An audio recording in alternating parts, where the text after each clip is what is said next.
जय दशा माता की। राजस्थान की पावन भूमि पर प्राचीन समय में एक छोटा सा गांव था। उस गांव के लोग मेहनती और सरल स्वभाव के थे, लेकिन उनके जीवन में सुख और शांति नहीं थी। कभी धन की कमी हो जाती, कभी घर में बीमारी आ जाती और कभी बिना कारण झगड़े होने लगते। लोग समझ नहीं पा रहे थे कि उनकी दशा बार बार क्यों बिगड़ रही है। एक दिन गांव में एक तेजस्वी साधु आए। उनके चेहरे पर अद्भुत शांति और तेज था। गांव वालों ने उनके चरणों में बैठकर अपने दुख सुनाए और पूछा, महाराज, हमारे जीवन की ये खराब दशा कब सुधरेगी? साधु ने शांत स्वर में कहा, जब तुम श्रद्धा और विश्वास से दशा माता की आराधना करोगे, तब तुम्हारी दशा अवश्य बदलेगी। उन्होंने बताया कि फाल्गुन मास में 10 दिनों तक नियम और श्रद्धा से माता का व्रत करना चाहिए। घर में स्वच्छ स्थान बनाकर दीपक जलाना चाहिए।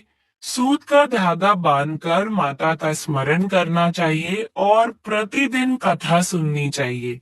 गांव की एक गरीब स्त्री ने सबसे पहले ये व्रत शुरू किया। उसने अपने घर के कोने में मिट्टी का छोटा सा स्थान बनाया, दीपक जलाया और सच्चे मन से माता को याद किया। रात के समय अचानक उसके घर में दिव्य प्रकाश फैल गया।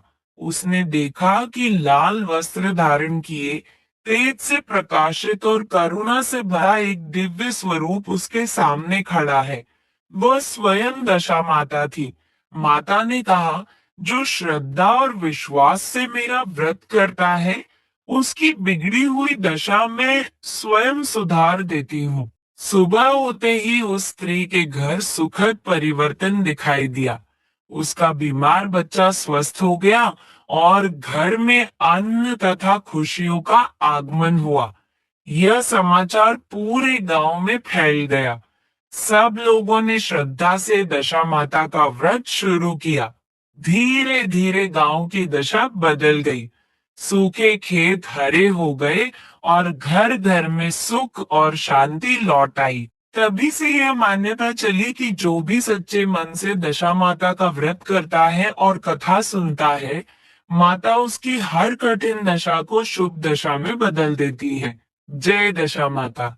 यदि आप भी माता पर विश्वास रखते हैं तो कमेंट में श्रद्धा से लिखिए जय दशा माता। और कल अवश्य सुनिए दशा माता व्रत की दूसरी कथा, जिसमें एक राजा और रानी के जीवन की बिगड़ी हुई दशा माता की कृपा से कैसे बदल गई, ये अद्भुत प्रसंग सुनने को मिलेगा।